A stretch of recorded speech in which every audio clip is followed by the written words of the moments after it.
list of names, some familiar, some not. At the bottom was a name that made her throat close: Isabel Valdez. The page had been dated the year Elena left. Elena had never heard Isabel's name. She'd always been told she had no sisters. The name lodged like a shard. "What is this?" she asked. The caretaker looked at her as if she had asked him to remove his heart. "You have to know who's missing before you can find what they stole."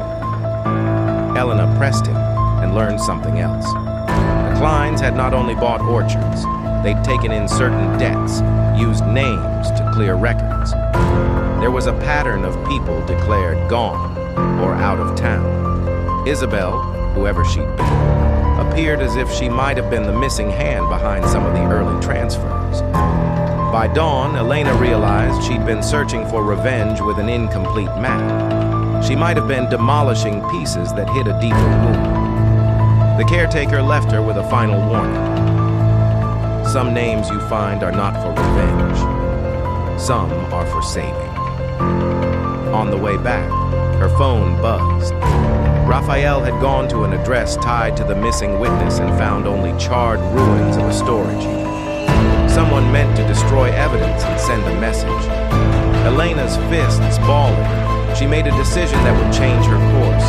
She would stop being only revenger and start being seeker, for justice, for truth, for whatever Isabel had been. Elena used her Evelyn persona to get closer to Mara. She volunteered to help catalog the Klein family archives under the pretense of donating a collection of Valdez photographs. Daniel's team allowed it. After all, Evelyn opened pockets.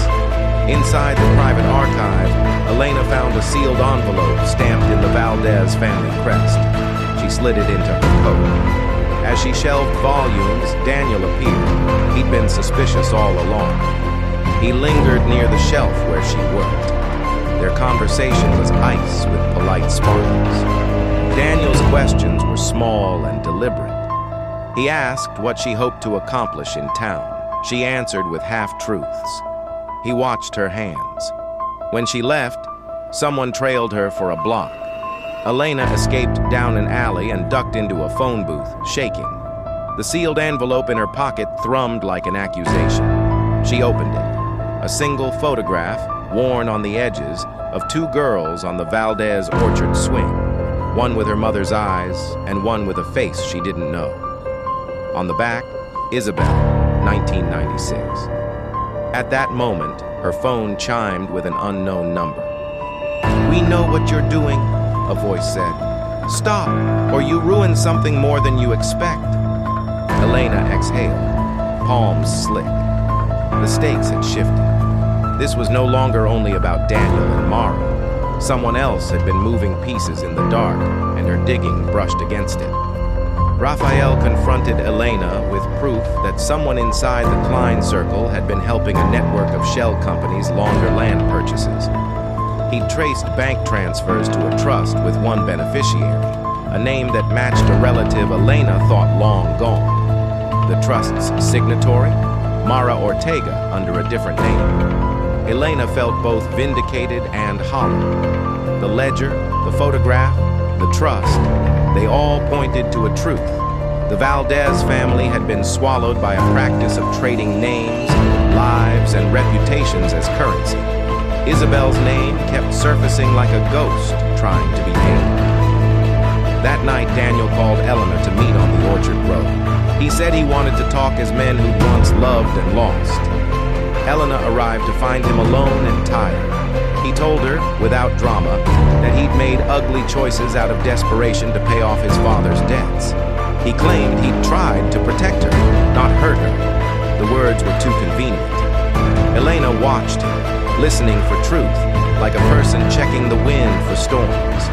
Behind them, someone moved in the dark, a silhouette with a flashlight. Elena and Daniel turned. Before she could act, headlights flooded the road. Men jumped out. Raphael, who had come to the meeting hoping to corroborate Daniel's claims, found himself shoved to the ground. It was a setup. Elena's mind moved quick. She'd expected danger, but not this brazen force. She grabbed Raphael's hand and pulled him behind a low stone wall. Daniel surprisingly shielded them. Then his face jerked into something like panic. A voice from the truck barked, "Which one of you is Evelyn Cade?" The men had been paid to find her. The truck sped away when Daniel called the men off. Elena's heart thundered.